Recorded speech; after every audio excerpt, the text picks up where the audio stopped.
This movie is another misguided cinematic treatment, a hyperactive animated feature that does not modernize its source material in any meaningful way. The biggest problem with this movie is the script. This franchise should be all about mystery and spooky stories with a supernatural angle to them. This film has very little of that, and instead opts in for a generic by-the-numbers superhero story. The actual characters themselves were frustrating. The script also felt very dated. From the cinematic universe building to the terrible humor, it all seemed to come from 10 years ago more than today. The attempts at nostalgia feel more cursory and strained, especially since the dialogue is so jammed with contemporary pop culture references. The convoluted story is neither clever nor compelling, as if the entire movie was crafted around a few anachronistic punchlines.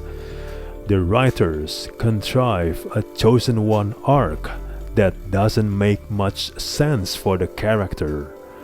The rationale here seems more financial than creative, clearly with franchise goals in mind.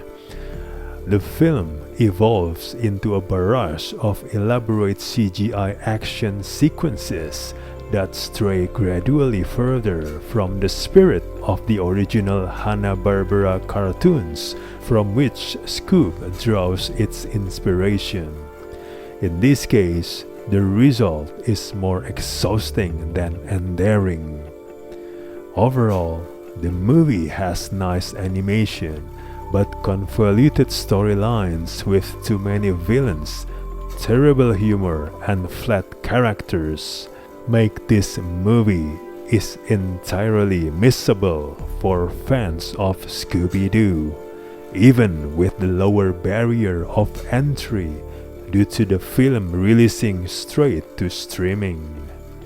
Still, those looking for classic Scooby-Doo or anything more than superficial entertainment can absolutely skip this movie, even with the dearth of new movies.